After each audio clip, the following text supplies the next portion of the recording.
श्री राम कथा श्री भागवत महापुराण अनेक प्रकार के समस्त सत्संग हमें आसानी से मिल जाते हैं, लेकिन शिव महापुराण की कथा जीवन में बहुत मुश्किल से प्राप्त होती है। संत कहते हैं, धर्म ग्रंथ कहते हैं, जीवन में कोई कितना भी सत्संग करे, ज्ञान प्राप्त करे, पर जब तक जीवन में शिव महापुराण की कथा नहीं सुनोगे तो जीवन में किए गए सत्संग का परिपूर्णता से लाभ प्राप्त नहीं होगा। क्योंकि शिव को साधारण देव नहीं है, भगवान शिव देवों के देव महादेव हैं। कौन से देव हैं? महादेव हैं। और शिव को महादेव क्यों कहा गया? क्योंकि भगवान श्री राम की, श्री कृष्ण की, माँ भगवती की, अन्य देवी देवताओं की पूजा केवल भक्त संत पुजारी आदि ही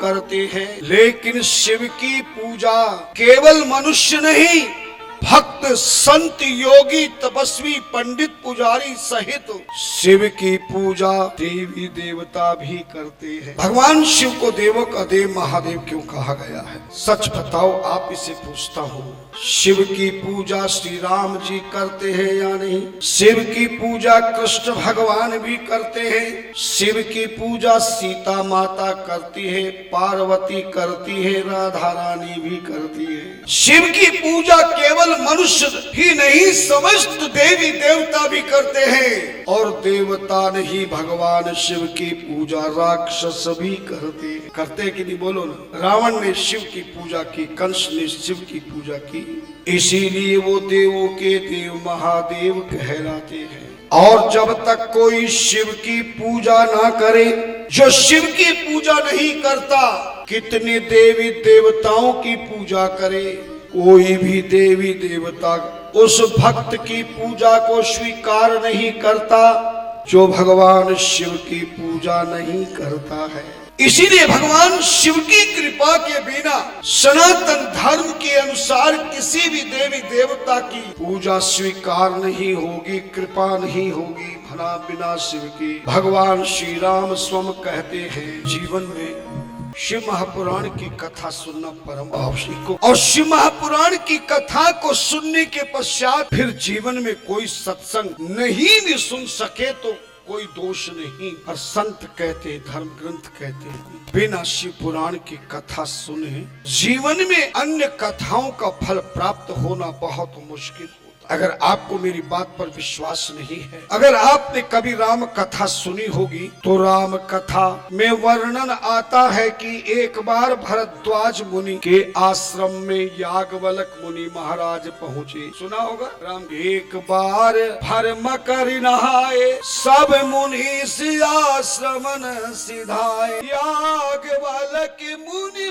परम विवेकी, भरद्वाज राखे पद टेकी, सादर चरण सरोज पखारे, अति पुनीत आसन बैठा।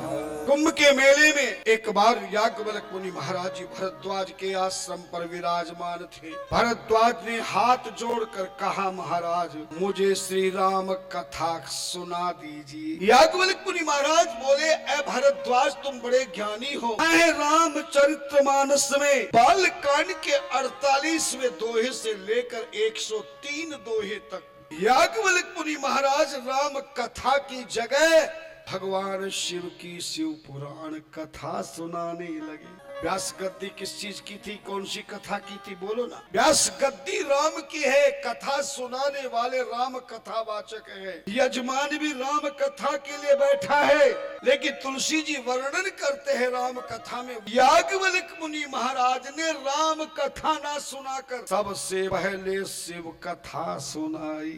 ए भरद्वाज, जैसे तुझे राम के विषय में संशय हो गया, ऐसे एक बार पार्वती जी को भी राम जी के दर्शन करने पर संशय हो गया था। सती के रूप में पिछले जन्म की बात याद आ गई। बस यहाँ से शिव पुराण की कथा याज्ञवल्क्य मुनि महाराज प्रारंभ कर देते। एक बार त्रेता जुगमाही, शंभु गई कुंभज ऋषि पाई, संग सती जग जननी भवानी, पूजे मुनि अखिलेश्वर जानी। कहत सुनत रघुवती गुण गाथा, कछु दिन तहा रहे गिरिनाथा। मुनिशन विदा मांग त्रिपुरारी, चले भवन संग दक्ष कुमारी। यानी राम कथा की जगह भरद्वाज को शिव पुराण की कथा शुरू कर दी याज्ञवल्क्य ने सुनाना, लेकिन बीच में भरद्वाज मुनि ने मुनिराज को टोका नहीं, रोका नहीं कि तुम कौन सी कथा सुना रहे हो। जब शिव पुराण की कथा सुनी तो भरद्वाज जी का मन बहुत प्रसन्न हो गया। शंभु चरित सुने सरस सुहावा, भरद्वाज मुनि अति सुख पावा। बहुलाल सा कथा पर बाढ़ी, नयनन नीर रुमावलो बाढ़ी। शिव पुराण की कथा में भरद्वाज ने आनंद लिया, और जैसे शिव पुराण की कथा विश्राम हुआ और भरद्वाज की दशा को देखा याज्ञवल्क्य मुनि महाराज ने, तो व्यास गद्दी से यजमान के सिर पर हाथ रख दिया। प्रेम विवश मुखियावन बानी, दशा देख हर से मुनि ज्ञानी।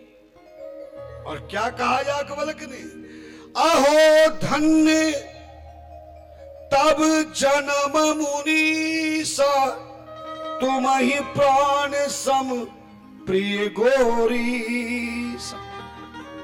ऐ भरद्वाज तुम धन्य हो, तुम धन्य हो